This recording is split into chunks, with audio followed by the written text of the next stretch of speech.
各位网友，大家好，今天是2021年9月20号，星期一，欢迎大家参加王杰每日观察直播1的节目。我们今天有3个主题：中国资本市场的政治风暴正在形成第二个是港股暴跌的启示，香港大时代来临第三个是各方在为恒大准备后事我们尽量的把这三个故事。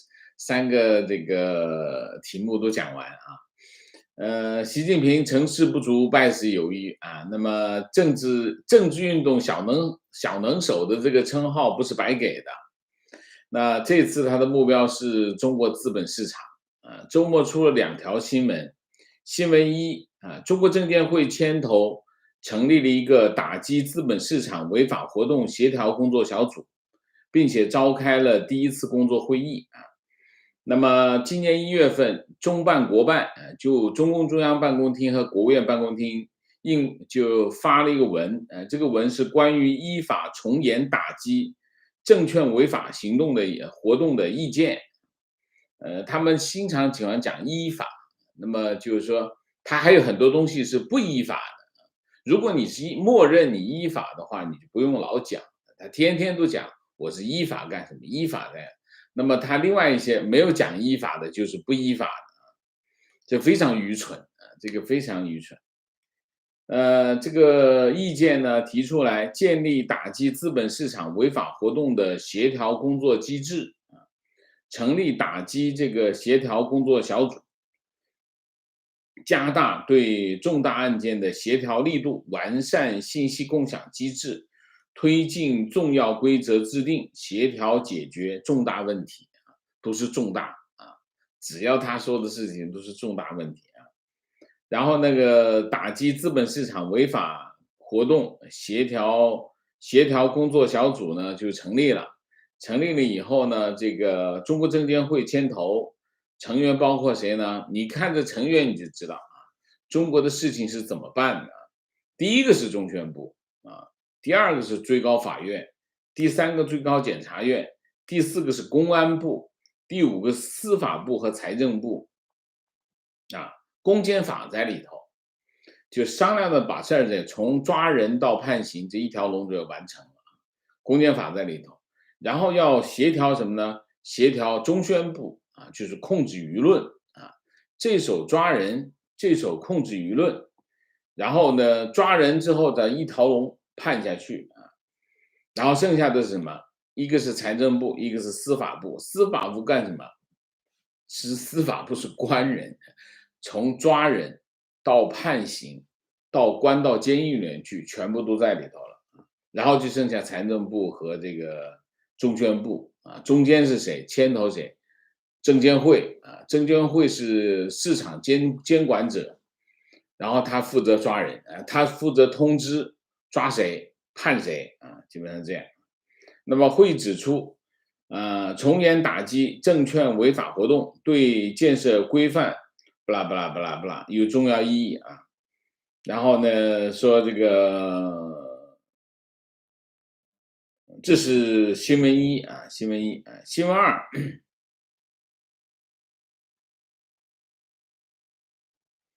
会议还有一些内容说给大家听一下。会议强调加强这个工作协同落实各方责任然后进一步通畅部际协作部门各个部委的之间的协作，央地联动中央跟地方的联动有个工作机制，然后聚焦大家记住聚焦很重要因为这跟资本市场有关系。聚焦哪几个呢？财务造假、操纵市场、内幕交易这3大违法违规行为。然后就是这是一个，这是新闻一。新闻二，最高检察院驻中国证监会这个检察室成立那么主要是强化证券期货犯罪案件的办理工作，开展这个违法犯罪问题的研究、预防和治理工作。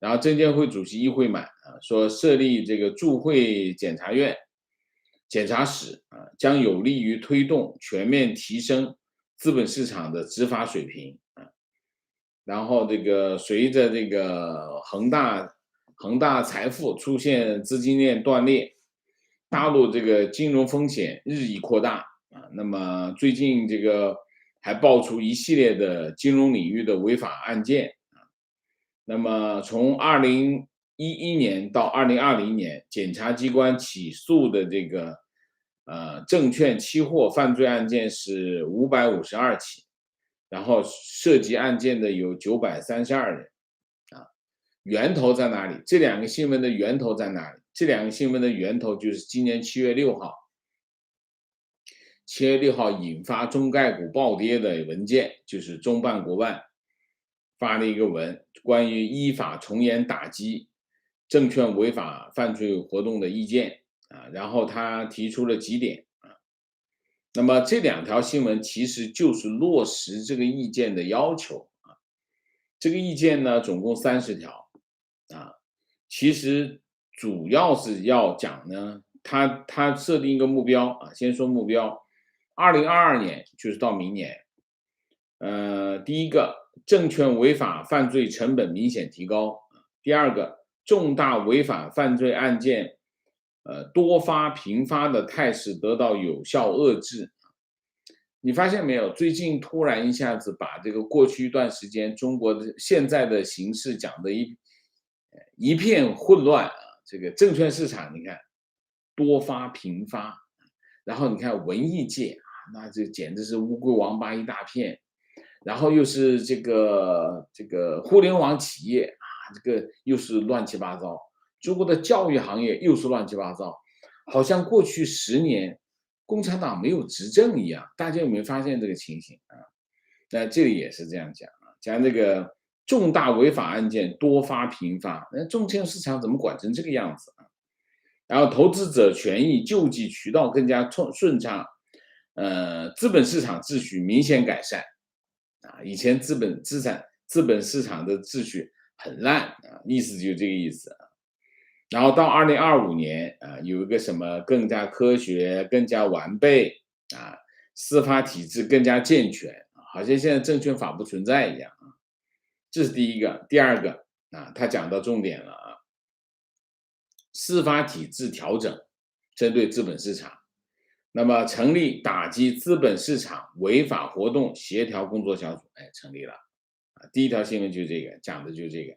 第二个，发挥公安部证券犯罪侦查局派驻中国证监会的体制优势公安部为什么没有设它原来已经有了所以要发挥它的优势那么加强一线侦查力量增加这个资源配置那就要增加加人了，加编制了，这是一个。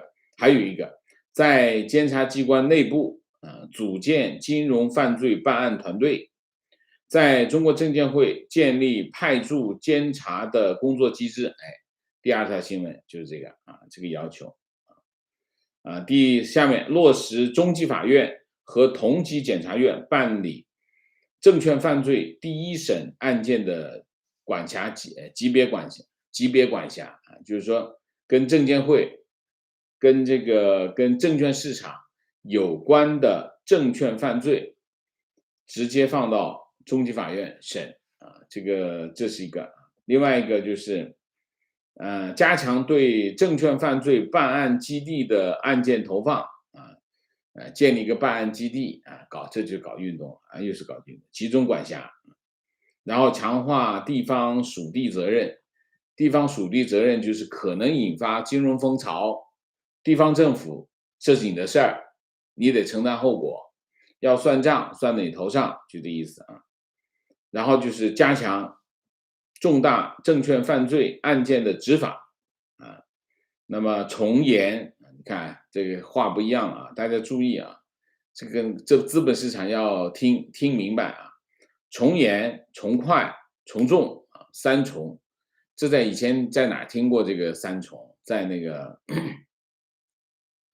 这在严打的时候就现在就其实在资本市场是要严打的了从严、从快、从重，查处欺诈发行、虚假陈述、操纵市场、内幕交易利用未公开信息交易以及编造、传播虚假信息等重大违法案件，跟这几件事情有关的都是重大案件啊。所以最近这个财经自媒体抓得很厉害，为什么？编造、传播虚假信息，不管你是不是真的，你说了真话，他认为你不对，对他有影响就抓就是这样。就其实意思就是现在要抓人了还有对资金占用、违规担保等严重侵害上市公司利益的行为，要严肃清查追偿，限期整改这是第二档了对上市公司，你要是资金占用是必须的要不上市干什么？中国的上市公司基本上大股东都会占用上市公司的资金，担保、违规担保，然后加大对证券发行人、控股股东、实际控制人、董事、监事、高级管理人员等有关责任人证券违法行为的追责力度就是落实到人了中国有一个我们叫数字集权工具其中有一个数字集权工具叫什么？叫穿透式监管。穿透式监管就是你的丈母娘的邻居炒了你这只股票，都会被发现，这就叫穿透式监管。丈母娘家的邻居都能查得到就这个情况为什么？相关数据都在大数据，然后是人工智能拿来干什么？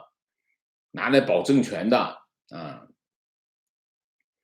然后加强对中介机构的监管，这是全链条存在证券违法的行为，依法严肃追究机构及其从业人员的责任，对参与、协助财务造假等违法行为从重处罚加快推进相关案件的调查、处罚、移送等工作以前慢慢弄，现在加快依法严格控制缓刑适用，判了不让缓刑直接抓了就关然后是加强市场监督，公安部门与中国证监会协同配合，完善跨部门协作机制，坚决取缔非法证券经营机构，坚决清理非法证券业务，坚决打击非法证券投资咨询活动加强场外配资监测坚决打击规模化、体系化场外配资活动，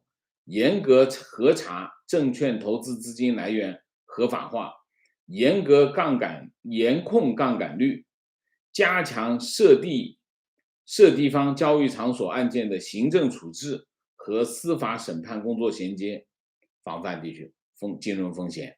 目的是什么？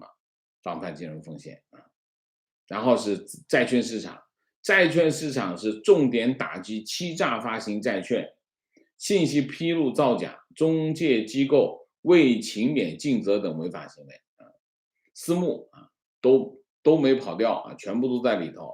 私募加大对私募领域非法集资、私募基金管理人以及从业人员侵占或挪用基金财产等行为的刑事打击力度然后就是跨境监管之前广受关注那么一个是数据安全这个互联网数据安全、跨境数据流动涉密信息管理等相关规定然后就是抓紧制定、修订关于在境外发行证券及上市相关保密和档案管理的工作规定境外上市公司信息安全主体责任，这之前抓的最厉害的就这个这几个我就不念了，加强中概股的监管等等这个之前我们新闻就做了很多了那么之前呢，我们都关注加强中概股切实采取措施，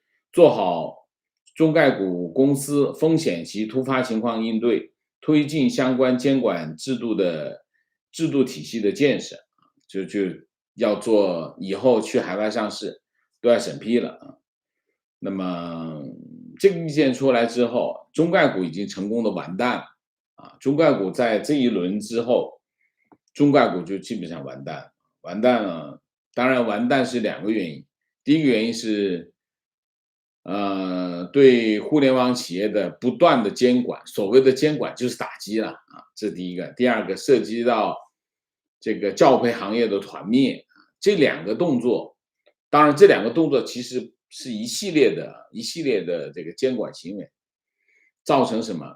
造成海外投资者的重大损失，所以中概股基本上已经完蛋了。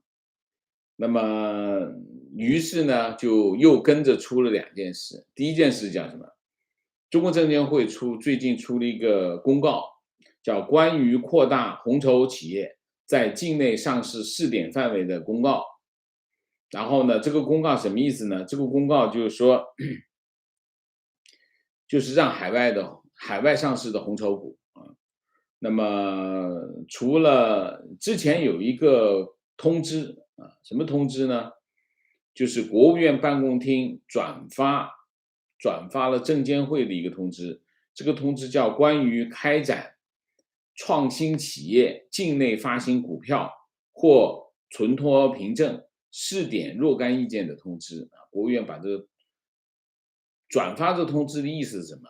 就是原来是证监会的一个文件，变成了国务院办公厅的一个文件，这个级别升高了。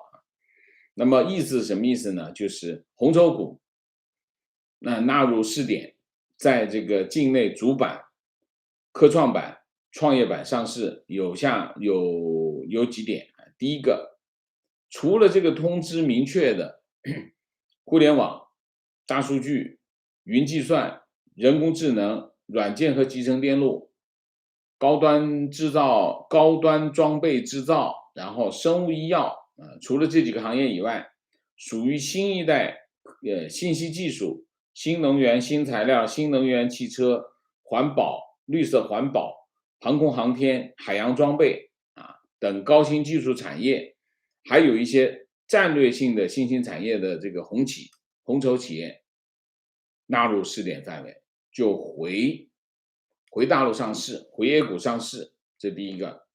第二个，具有国家重大战略意义的红筹企业申请纳入试点，不受行业限制。就你不小心从德国的某一家小公司收购了某一些国内没有的技术这个技术一看，对我国影响很大，有战略价值，可以用在潜艇上不错，上市不受限制就这个意思那么什么意思呢？就是经过一轮这个习近平的灭霸响指之后海外投资者尝到了习近平这个共同富裕的铁拳。那所以呢，你比如说像互联网像这个教培行业等等那么其他的行业也不能免俗一起所以中概股暴跌。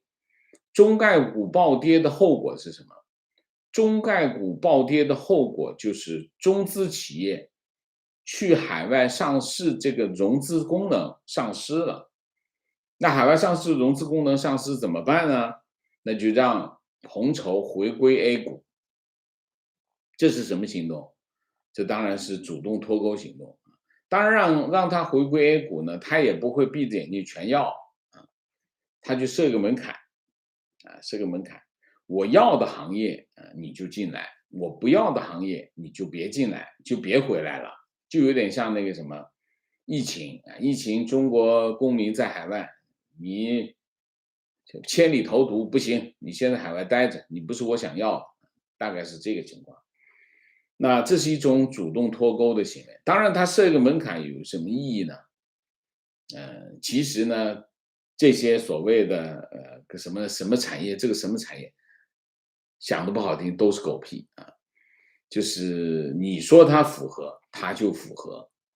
那为什么你要说它符合？就是看你送钱送的能不能送到位其实就讲到底就是一个只要设门槛，就能让你过，只要你钱到位，你这门槛一定能过得去。然后呢，这是一个就是中国自己在和海外市场，主要是跟美国市场、美国资本市场主动脱钩但是呢又不行这个工作还得做中美金融圆桌会议9月16号以视频的方式举行那么圆桌会议呢，金融圆桌会议是2018年开始的然后就去年就2019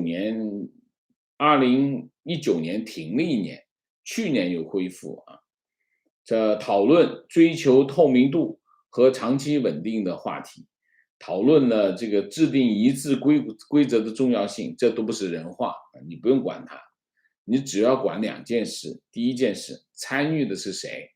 人民银行行长易纲，银保监会主席郭树清，证监会副主席方星海这是中方，美方高盛这个富达投资、贝莱德、黑石集团的高管，什么意思呢？就是很简单，就是中国的金融管理的高层做华尔街的工作我们之前给他们下点迷魂药，灌点迷魂汤，就这意思，没有别的，就是这个意思。霸王响指打完之后，资本市场一片狼藉这些人去擦屁股，擦不干净吗？当然擦不干净。资本市场，美国资本市场也好，全球投资者也好，基本上对中国资产或者叫人民币资产的看法已经发生了根本性的改变。这几个开个圆桌会议无济于事好，现在呢，一场针对资本市场的政治运动这个大幕开启那这次重点就是以前不执法，现在要严格执法为什么？所有中国的法治都是为了政治服务，背景是什么？他为什么搞一场这样的政治运动？执法是什么？执法是工具，但目的要达到他的政治目的政治目的是什么？金融资本市场的市场风险开始逐步释放。大家知道，当经济开始下行的时候，资本市场的风险就开始出来那么特别是像恒大这种事件属于突发事件，会把资本市场的这种风险呢，起到一个推波助澜的作用，或者是把一种潜在的风险显性化所以呢，他要搞一场运动，搞一场执法运动。执法运动的目的是什么？目的是加强对资本市场的控制力度中共对权力有一种迷思他觉得呢，只要我的控制力度越大，防范风险的能力越强，其实正好反过来，他完全不理解，这是对权力的迷思但当然，控制市场、控制资本市场，从哪里开始控制？从人开始控制。这个共产党很懂。你要控制一件事情，你要管住一件事情，首先管住的是什么？首先管住的是人。所以要搞人，就搞什么？就要搞运动，没有底线的去控制人，他才能控制这件事这个他很懂。这个行动有点像什么？这个行动有点像前年的这个整治这个 P2P。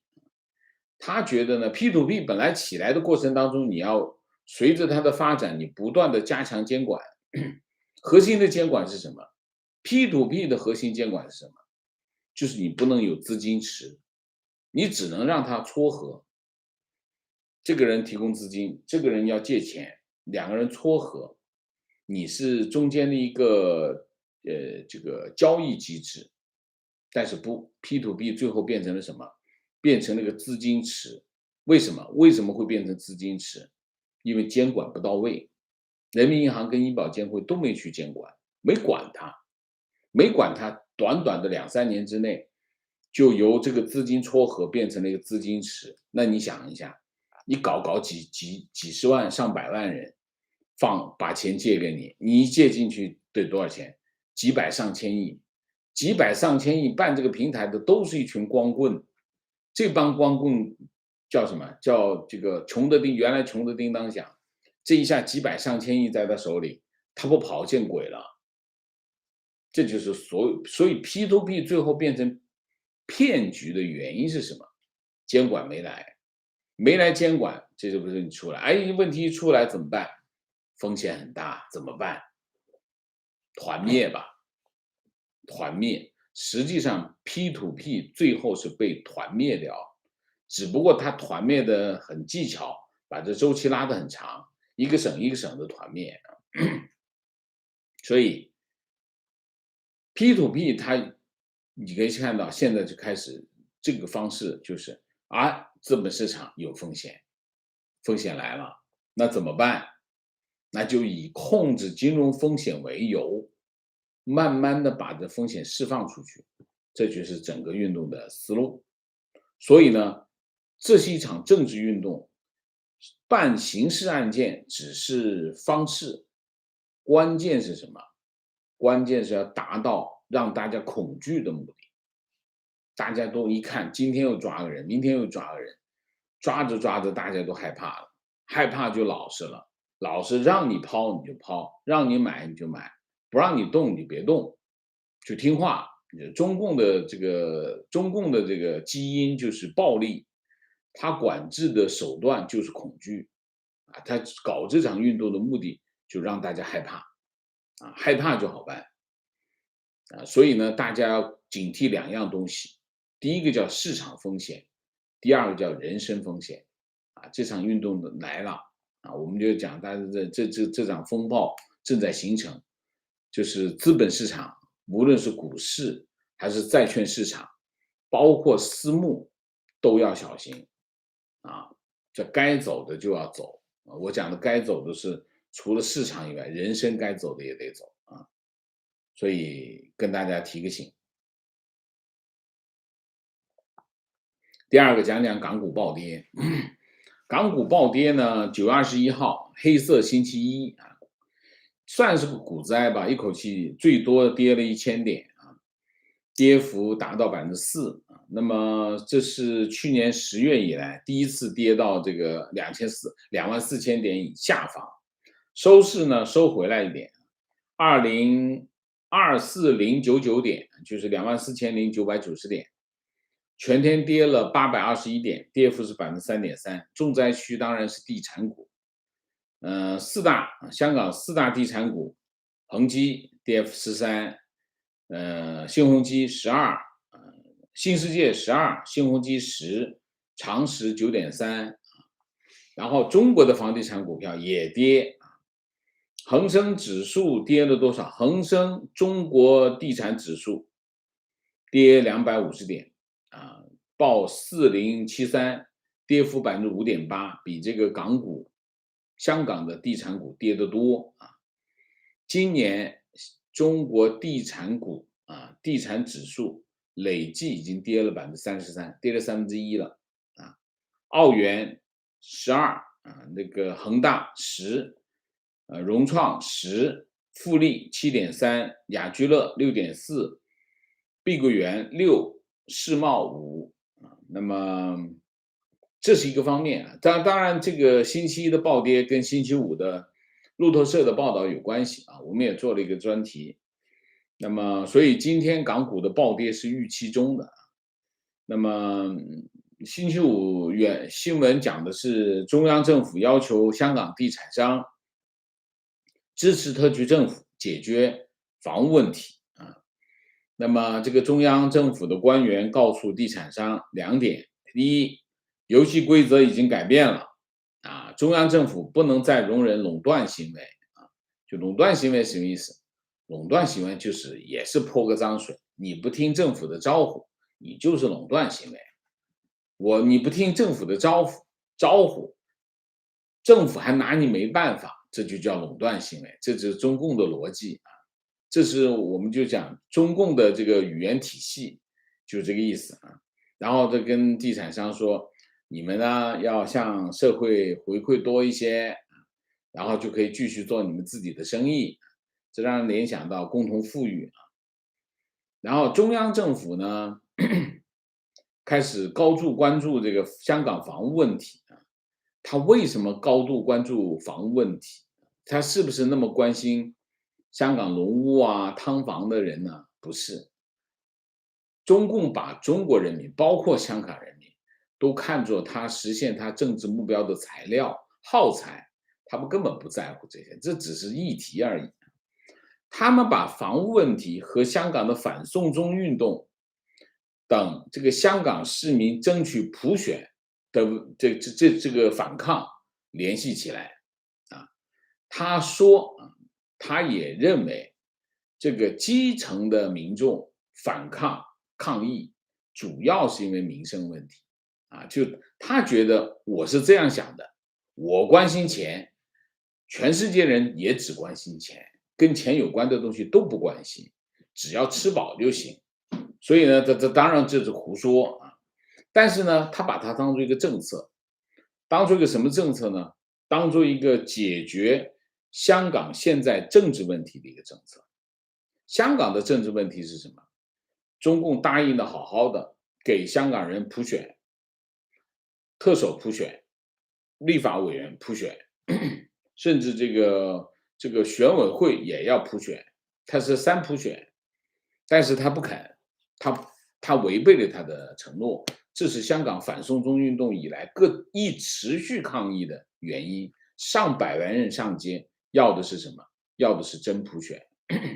中共就把它包装成一个假普选，他能控制的普选，这个，然后他就把这个议题变成什么议题？变成一个民生议题。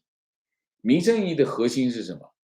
房屋问题，他就用房屋问题来代替政治议题，认为现在香港的症结是什么？房屋问题。所以呢，今年3月7号两会期间，韩正就在会上讲，说这个我们搞定了这个选举制度的问题之后，就要搞房屋问题啊，难度很大，但是要开始啊。所以呢，一系列这个动作都是指向什么？香港房地产，要搞房地产，所以香港这个地产股应声下跌。为什么要应声下跌？你知道霸王祥子打到了香港地产，这个地产好不了，谁都知道啊。那么这是一个我们讲影响星期一股市暴跌的第一个原因，就是星期五霸王祥子香港地产。第二个原因是什么？第二个原因就是选委会的选举啊，星期一刚刚举行啊，9月19号选委会选的是什么？香港特首。香港特首的选举委员会，他用一个选举委员会去选香港特首，但是选举委员会的选举委员也要选举。那原来呢，有多少人参加选举呢？原来有不到50万人选民有资格去投票。这次呢，选委会的选举改成什么呢？改完之后，多少人选举呢？有资格选举呢？选民人数从不到50万，不到50万已经是一个小圈子选举了。你想，香港有700万选民，选了不到50万去选这个选委会的成员。现在改完之后呢，剩下多少？不到50万，48万，我印象中是啊。直接缩小到不到8000人，就是8000人选出1500人的选委会成员啊，这是一个非常可笑。然后呢，有很多的根本就因为他把所有的民主派都排斥在候选人的名单之外，就是你不能参选，全都不能参选，剩下的是什么？全是他自己的人，很多人就根本就没有对手。自动当选，你的选民投票也没有意义。所以真正有意义的，你需要去投票的有多少人？4900人，4900个选民选出1500个选委会成员，你疯了吧？你不觉得这个世界上有比这个更可笑、只有唯一的一个非建制派的候选人，他不是民主派，是民主党的创党成员狄志远，他还是抽签抽出来，因为两个人得票一样，结果抽签抽他怎么给他抽上去了？所以这是一个什么？这场选举是一个沐猴而冠的一个丑剧。那么香港选举委员会就成为在香港的人大选举的这个橡皮图章，让他盖在哪里就盖在哪里啊，让他选谁就选谁，中共就完全控制了下一届特首行政长官选举结果，就实际上你通过这个叫选举委员会的选举，已经看到结果是什么？看到结果就是那个共产党指明的那个候选人一定会当选，就是一个这样的东西。那么这次选委会呢的就中共调整选委会的结构，其中有一样东西是比较突出的，就是当选举委员会的人数增加到1500人的时候，那么地产所属的工商金融界，仍然维持300人，就是商界的候选人，就是选举委员会的成员维持300人，但他影响力已经下降，原来是1200人，现在变成了1500人。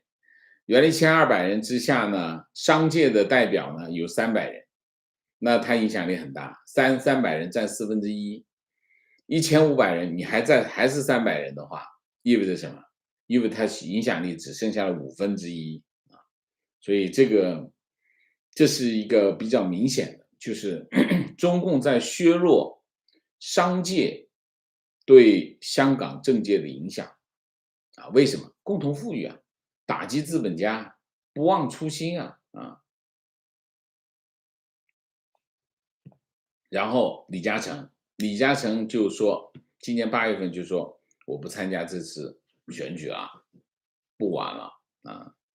那么李嘉诚最新的新闻就是有一个交易，上个星期五出来的啊。李嘉诚的长实出售了一个地产项目给香港另外一个老牌的地产商西盛啊，项目是上海的项目啊，中国的项目，叫世纪盛会广场，在上海新闸路688号。长实是在2005年买的这块地，然后呢，基本上他把这个项目已经建成了，楼已经盖好了，但是还是空置，没有招商，没有开始运行。这个项目呢，长实握着60%的股权，然后他就卖掉呢，他卖多少钱呢？卖21亿啊，整个项目是35亿啊，另外30%就是西盛掏35亿把整个项目买下来。那这个长实是占60%，21亿套现啊。然后这个每日经济新闻就批李嘉诚啊，李嘉诚一直在卖中国资产啊，大家开始给他算账。13年卖广州西城都会、上海东方汇金啊2个项目；14年卖南京国际金融中心、上海盛邦国际大厦、北京盈科中心、重庆大都会。19年40亿卖了大连的西港区的一个开发项目，然后基本上卖了多少呢？基本上他把国内的重要的资产都卖得七七八八了，七七八八。那这个呢，这个的结果就是什么呢？这个的结果就是整个项目卖下来2500亿啊，2500亿。就是李嘉诚有一句话很重要，叫什么？你听见枪响再跑已经晚了啊！李嘉诚在枪没响之前已经跑了。那中原地产的创办人叫施永青啊，施永青是个地产中介的老板，中原地产大家都知道，知名度很高。他自己办了一份报纸叫 AM730，他在这个20号在这个 AM730发表一篇文章，这个标题叫什么呢？叫一切皆因中共要重整自己的录像。这篇文章啊，他用这篇文章向香港人解释过去一段时间发生在中国、发生在香港一系列的事情，而这些一系列的这些政治动作，对于香港人来说理解有点困难。他这么说，他说改革开放初期，邓小平说不争论，意思就是不要在姓资姓色的问题上纠缠不清，防止这个极左派借这个问题妨碍这个改革进程。然后中共党内的理论工作者认为，那么当时呢，中国的生产力落后，基本上是个农业国，所以没有条件发展社会主义，所以呢，先借着资本主义搞中国的工业化，这是当时的情况。等中国的资本主义发展到一定的水平之后，中国才有条件搞社会主义，这是中国理论界的一个看法，这是施永青说的。他说现在呢，中国已经发展成为全球最先进的工业生产国，这是胡扯，他不了解。对于经济，虽然他做地产中介，但还是没有经济的概念。他说不再是一个落后的农业国，应该有足够的条件进入纯正一些的社会主义阶段啊。然后这个情况促使中国重新检讨自己的历史定位，这对香港的一个地产中介老板来说，这是很难能可贵的，能够把事情看得这么宏观。他说呢，近年中共已经不再满足于把经济搞上去而更着重于带领中国走社会主义道路。他说，习近平上台之后要求中共这个在中国复兴的关键时候发挥自己的领导作用。从种种宏观大环境来分析，中共已经重回社会主义道路，这是概定的方向。概定的方向意思就是既定的方向，他们不会轻易改变的。你什么意思呢？他的意思就是中共这几年一直做的事情已经让香港人感觉到社会主义即将来到自己头上了所以你从施永青是个地道的香港人。你看香港很多写文章写政论的人其实都不是香港人，都是从大陆去的。他们分析政治很有条路很有文理。原因是什么？大陆的政治训练基本上你在香港人当中很难看到对政治有训练有素的政论者。施永青写这篇文章已经非常不容易了，因为对中共的政治理解有困难，港人是有困难。但是这篇文章很难能可贵的是什么？你可以看到就是香港人已经开始理解什么？习近平在干什么？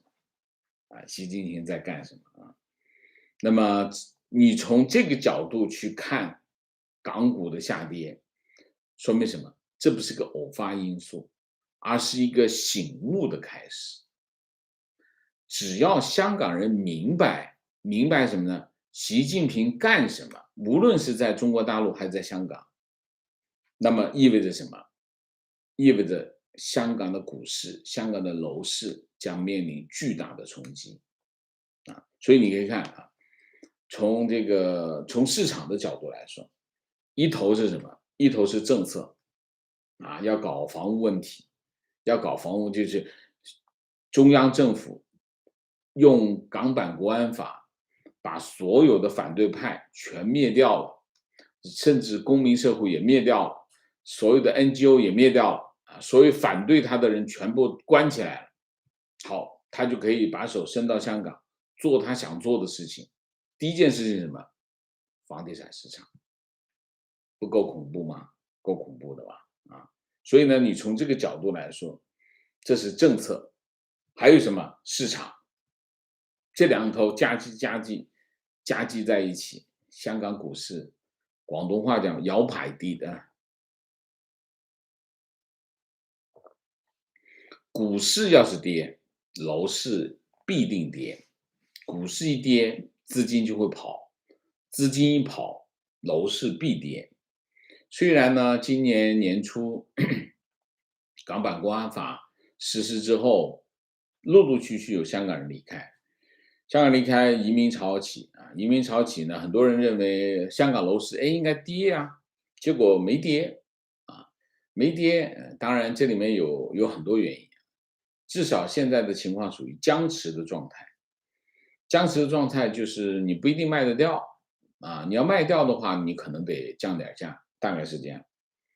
那现在的情况，当然这里面有一堆的钱是从北方来，北南下，中央政府调了很多钱去香港，支持楼市，支持到什么地步？香港，呃，特派专员是中央驻港，呃，中央驻港的这个特派员，办公室，他们以他们的身份买了多少个单位？21个单位，就已经到了这个地步。那国企那些就不用说了，所以中央政府持续的调资金南下，拖住什么？拖住两个市，一个是房地产市场，一个是股市，啊，这是什么？当然从表面上来看，稳住市场，有政治上的好处，至少证明，就算你们走掉，我们市场也不会崩塌。但是这个后果很严重，它等于把香港的金融风险和中国大陆的金融风险捆在一起，它会产生联动，万一崩，一起崩，大概就是这个啊。所以呢，从国安法的影响来说，国安法对香港的影响有多大呢？有很大的影响，很大的冲击。香港社会因为国安法出现了一个撕裂，啊，这个撕裂是从反送中运动开始。那么有人，大部分的香港人认为，这个国安法的影响主要是政治理念的问题，是政治理念，你要这么干，我要这么干，政治理念，国安法的影响是这个。但是这次不一样，这次等国安法完成之后，习近平把手伸到香港去，亲自来搞什么呢？亲自来搞房地产的时候，意味着什么？意味着社会主义来香港了，啊，香港要搞共同富裕了，这就不是政治理念的问题。政治理念的问题，很多人会觉得，你觉得要亲中，你觉得要亲美，那我还是觉得亲中也没什么不好嘛。香港有些人是这么想，所以他们会觉得 OK，有些事情做的没那么漂亮，没那么难看，但至少还能接受，是这个思路。但是这次就不是了，这次习近平的霸王灭霸响指，就不是政治理念不同的问题了，是直接要革香港的命的了。所以香港人再不跑，你就不能怪共产党了。这话我撂在这儿，这话我撂在这儿。香港人现在再不跑，就别怪共产党了。习近平灭霸响指，最终会以什么？在香港最终会以市场的结果呈现给大家看，大家就等着看吧。啊，这是大事，香港的大时代来了。大时代它这是个电视剧啊，这是一个啊，这一个我们讲冒了吧，对不对？我们快讲了50分钟了嘛，那还有一个题目怎么办？那我们继续讲完吧。啊，恒大，我们简单的讲，恒大有个内部公告，9月18号，就几件事。第一个就是恒大财富高管啊，交代恒大财富高管这个兑付的问题。那么其中其中他承认，其中有6个人提前赎回了12笔投资产品、理财产品，这是第一次承认的啊。那么要处分那这个要处分其中有1个人要处分，要他提前付，要他把提前赎回的资金退回。那意味着什么？意味着可能6个人提前赎回的人，有5个人又买回去了，但买回去也不是全买吧？我看那个谁，许家印的老婆就没有全买，买的2000万，他赎回的是2400万，所以买的2000万其实金额不对等，所以这里面还是有一点问题啊。那么这个公告呢，就是什么意思呢？意思就是要我们公平、公正、一视同仁。这件事情，这个内部公告，我有2个看法。第一个看法，当然这个公告出来，内部公告肯定会流传出去啊，鬼都知道会流传，互联网这么发达，那当然是要平息这个投资者的不满。投资者实在太过分了，你要是没办法对付，那高管你也不能对付，你怎么高管对付我们老百姓对付不了，这不公平。所以这个动作，第一个毫无疑问是要平息投资者的不满，这第一个。第二个，这件事情也反映了什么？反映了恒大应该是被工作组接管了。为什么？你想一下，恒大的管理层是许家印的依靠，没有这管理层，这个整个恒大集团就崩溃了。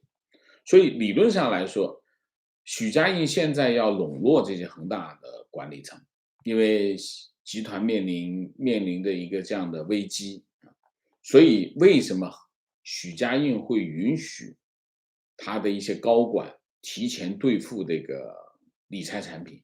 原因就在这里，他要笼络住他们。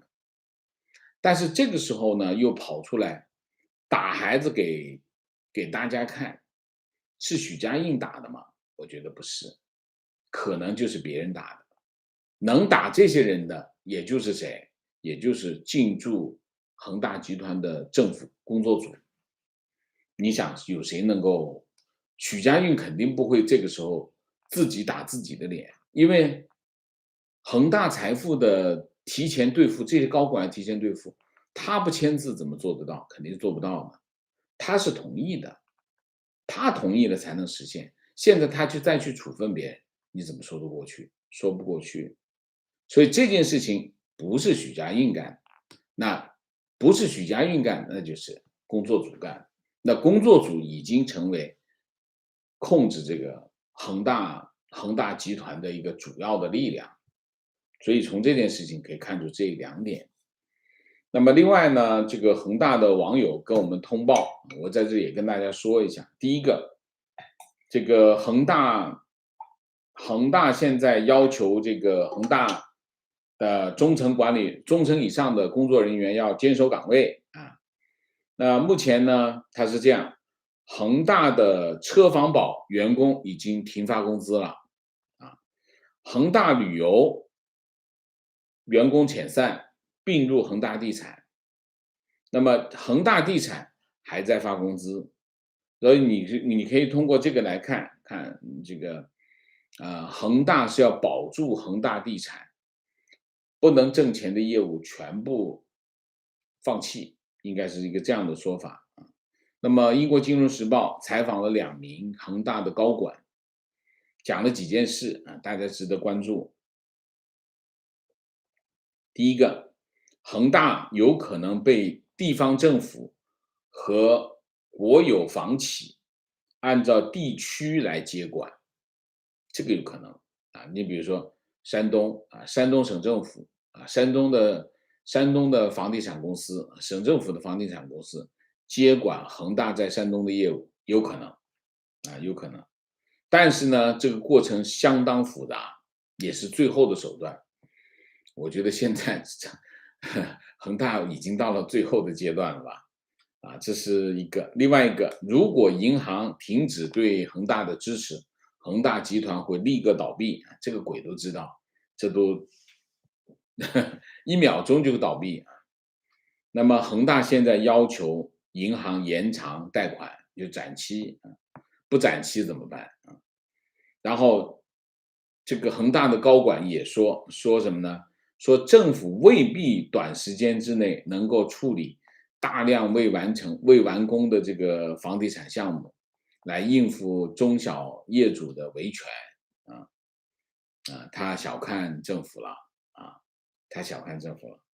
这就是恒大内部的心态，就是你也搞不定，你也搞不定的话，那我能够要求一些条件。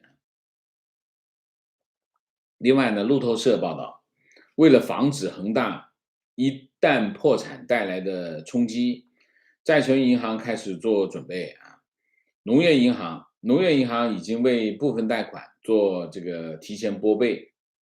那么恒大的2家贷款银行，一个是民生银行，一个是中信银行，也准备对部分短期贷款进行展期，就是民生跟中信之前说过的。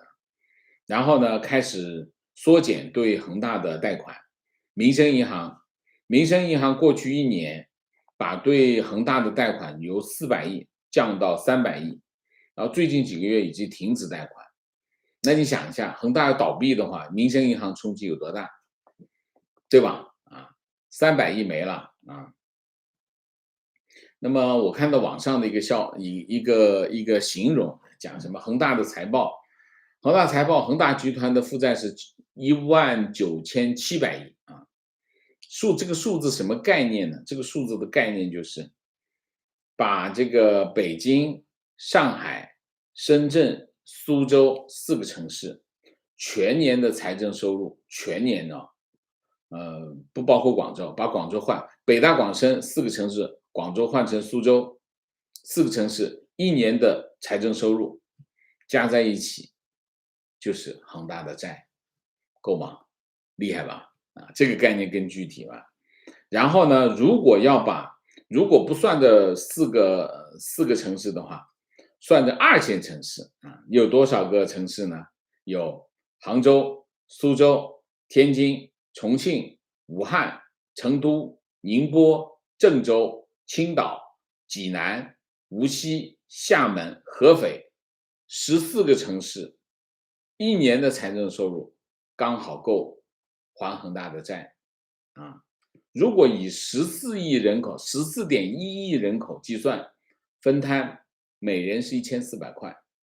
1400块是什么概念？1400块大概是5两银子，5.7两银子，5.7两银子。那个时候的这个庚子赔款1人1两，现在比庚子赔款还要多，就是恒大的债啊。然后呢，恒大的事件正在对房地产产生影响。过去的周末，很多城市开始第2次集中拍地。我没讲过这个事儿。这个事儿是什么事儿呢？去年开始出的政策，就是土地供应，各个城市你不要分散卖，把土地集中买，1年卖3次，1年卖3次。这样的话呢，对市场有一个预期，目的是什么？控制地价，控制面粉的价格，就能控制面包的价格。他的想法是这个，这就是水多了加面，面多了加水。结果第1次集中供地的时候，结果地价涨了，为什么？所以这共产党就是办正事就是千疮百孔。为什么会涨？因为他要集中供地，就不让大家卖地，大家就不卖地，不卖地呢，地产商手里就没地。结果呢，去库存，过去1年去库存，地产商都去了很多库存，手上很多现金，那怎么办？你开始卖地，我赶紧去抢呗。正好去年年底到现在，房价在涨，去年年底一个小高潮，然后集中供地出来。结果呢，第1次集中供地，这地价就涨了还不少。很多是溢价很高卖掉，怎么办？第二次集中供地就开始取消，你停下来，我们重新设规则，设了一堆规则出来，防止地价涨。这个时候形势就开始发生变化，恒大的事情出来了，然后什么呢？三道红线也出来了，等等等等，这个银行的这个集中度控制也出来了。这几个政策一出来之后，地产商手上没钱了，地产商手上没钱，而且最重要的是什么？地产商对房地产市场的看法开始改变。为什么？我们说史诗级的拐点已经出现。当史诗级的拐点出现之后，你这个时候来拍卖土地，你看一下什么情况？我念给大家听，你就知道结果。杭州10宗地9宗流拍，成都75宗地流拍25宗，40宗成交，全部底价成交。合肥17宗土地5宗流拍，沈阳46宗土地只有10宗土地有房企报名。苏州21宗土地目前已经确定2宗流拍。青岛87宗土地8宗最终成交，72宗这个底价成交。济南76宗土地全部底价成交。天津61宗土地19宗停牌，流拍2宗，31宗底价成交，9宗溢价，但平均只有0.6%溢价。所以你可以看土地市场，土地我们通常讲什么呢？叫先行指数。说明什么？第一个，房地产企业对市场前景的看法改变了，所以他不着急买地了，这第一个。第二个，中小房企没钱了，跑到市场上去抢地的大部分是中小企业。大企业还是有钱，特别是国企，国有房企现在手上大把钱，但他不买地，当然也可能打了招呼让他别去。他现在手上的钱干什么？买房地产公司，你有地，我直接把你给买了，我比这到市场上强。那么大概就是这样。所以房地产市场的信号，我们之前讲，信号已经很明确了，拐点已经来了。那么现在拐点出现之后，在各个领域你会看到房地产市场的各种动向都是在往下走啊。好吧，我们今天讲了1个小时啊，有点过了。好吧，那今天的主题我们就讲到这里，我们下面进入互动。进入互动之前，温馨提示，请大家点赞，请新来的网友订阅，请大家加入我们的会员，支持我们做更好的节目。那么进入互动之后呢，请大家不要聊天，4个情况、问题、观点、情绪啊。那么明谢果喷色，谢谢 Patrick 长，谢谢 CW， 谢谢 KDK， 谢谢刘玲，谢谢 Jackie 彭，谢谢 Vivian ZY， 谢谢 John Snow， 谢谢。我在这里祝大家中秋节快乐啊！中秋节是一个阖家团圆的日子啊，我希望大家阖家幸福啊，工作顺利，心想事成。OK 啊 ，TT 谢谢王老师的户外直播很清爽。情况：今天墨尔本建筑工会被砸，因为政府强制所有工人必须打疫苗。OK，Austin 高谢谢王老师好。以前中国经济变差或者出现危机，政府会很重视，央行放水，基建拉动，包商银行出事了，马上建行接管。这次8月很多经济数据很差，恒大又暴雷，感觉怎么政府没什么心思管，好像躺平一样。为什么？政府有2个基本的政策工具。第一个政策工具叫货币政策，第2个政策工具叫财政政策。那么货币政策也好，财政政策也好，当经济下行的时候，理论上来说，货币政策和财政政策都应该放松、放水，财政政策也是放水，多花钱，比如说多搞基建来刺激经济，以往都是这个路子。但是今年这个路子走到头了，走到头的原因是什么？货币政策这一头，去年大水漫灌，灌到下半年不敢灌了。为什么？因为再灌下去后果很严重。一个是通货膨胀，一个是什么？一个是人民币汇率啊，这有隐忧。所以人民银行基本上从去年下半年开始就开始收紧银根，所以不断的收银根，一直在收银根啊。所以宏观杠杆率是在下降，持续在下降。这持续下降的后果你可以看到，现在通货膨胀是1%都不到，就是因为需求很弱。需求很弱的原因是金融风险，在有金融风险的时候不能放银根，所以现在就是金融风险，人民币汇率把人民银行给控制住，人民银行不敢动，这是一头。另外一头，政府的财政靠的是什么？靠的是老百姓的纳税。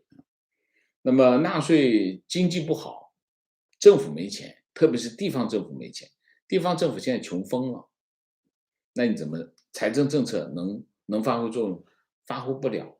就是财政政策也好，货币政策也好，它子弹都打光了，讲的不好听就是子弹全打光了，它没有子弹了，它不躺平怎么办？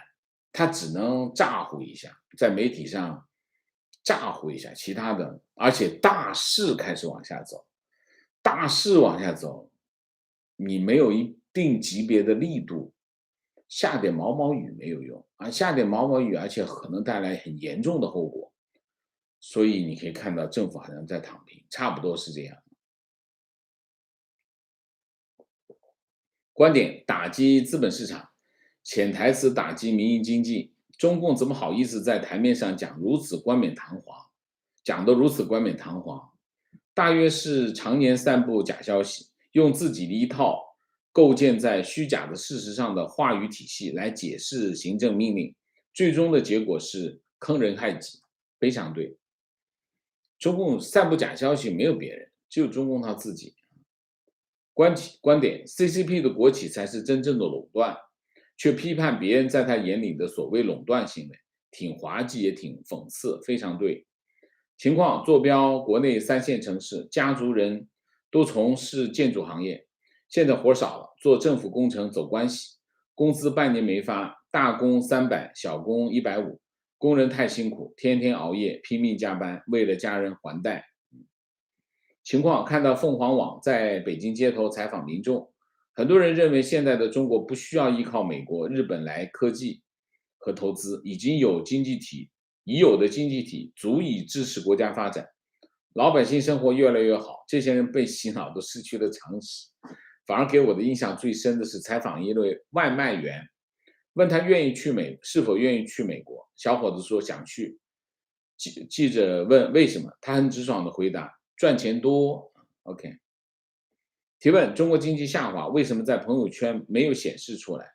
疫情以来一直在国外，不知道真正国内消费能力和23年前差别有多大？为什么你朋友圈没显示出来？中国人就是这样，对吧？我要是有什么不好，我怎么能给你们看？肯定不会嘛，还是告诉你，我今天吃了一顿好的。朋友圈基本上是这个世界上最丑陋的最丑陋的演出。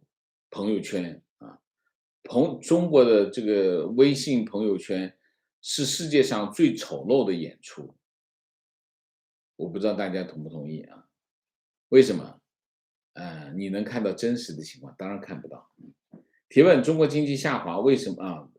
情况：今天金融股领跌，引发全球股市下跌的原因是投资者担心中国恒大集团可能违约，并造成间接损害。王老师之前分析的恒大地产破产可能造成全球连锁反应，非常到位啊，谢谢。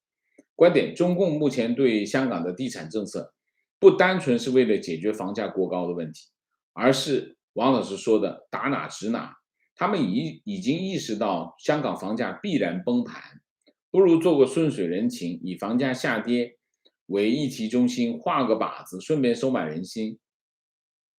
这个风险太大了吧？万一真的房价跌，香港人，那你想一下，对香港人来说，他最重要的资产是房地产。房价真的被他打下来，我们且不说是不是他打下来，他跑出来认这个账，说房价是我打下来的，结果房价真打下来，这个账不算透是香港人会恨谁？香港人不就恨你吗？你说这房价打下来，香港底层人昨天还是有人跟我争论这个问题，说香港底层人会很高兴，因为房价下来，他有他的钱购买房。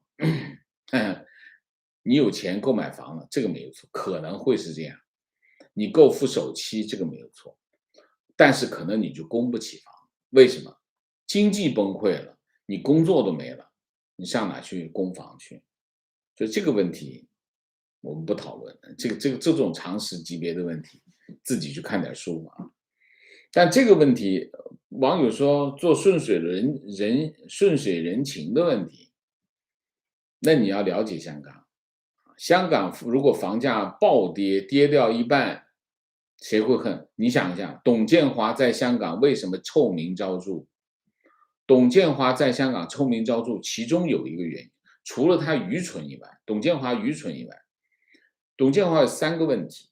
第一个就是愚蠢，他非常蠢，脑子不好使啊，这第一个。第二个，心眼坏，他是你看那个面相啊。董建华的面相，你看香港回归的时候，就是他刚上任的时候面相跟现在的面相完全不一样。你现在看董建华的面相，就是个坏人啊，就是个坏人的样子。刚开始那个时候不是这个样子，现在是个坏人。所以董建华一个是蠢，一个是坏，还有一个是什么？8万五。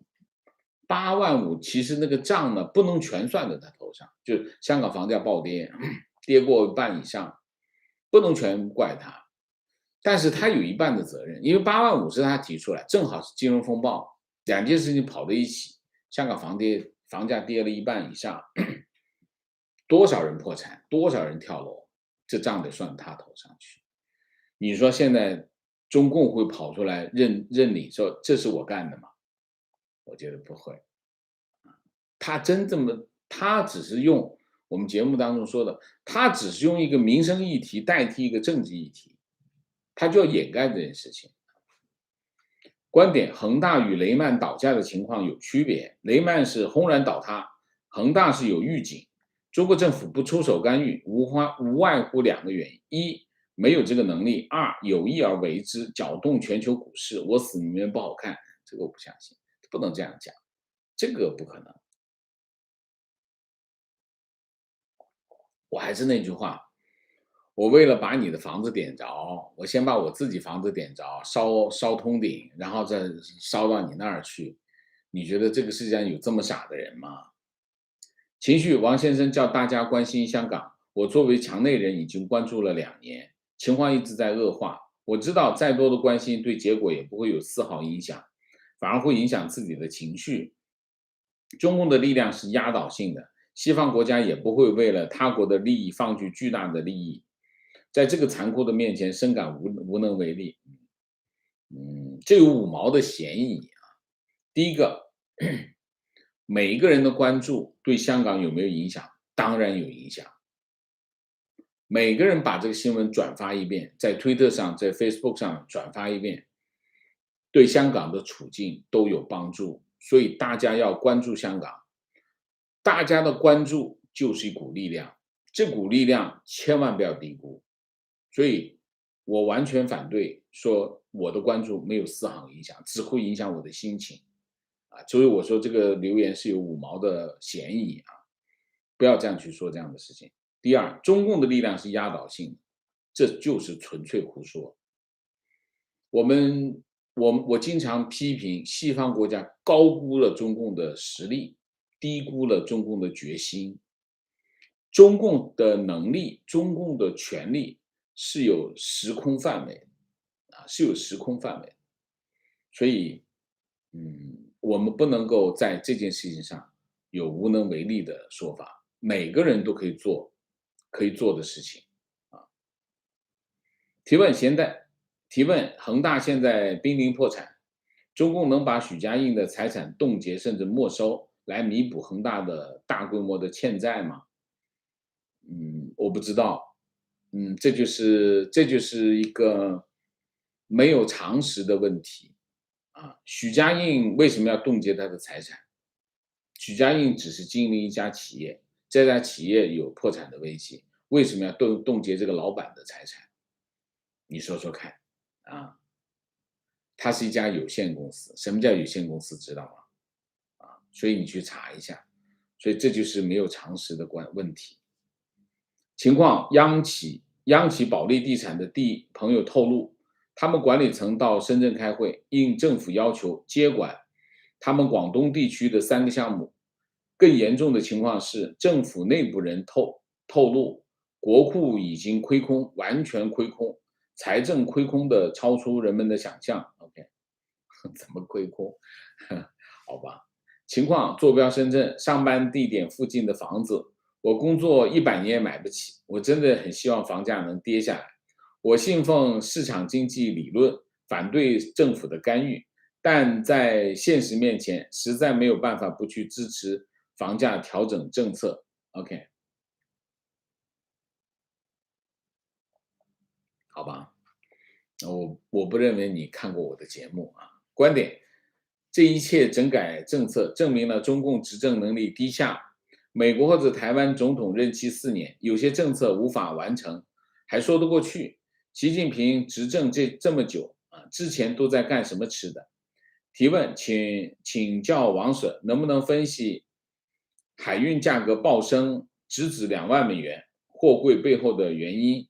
国内用一套洗脑的说法是美国制造业不振，不能运回去空柜的逻辑，忽悠国民，错不在我方。嗯，很多原因啦，其实。一个原因，当然核心的原因是什么？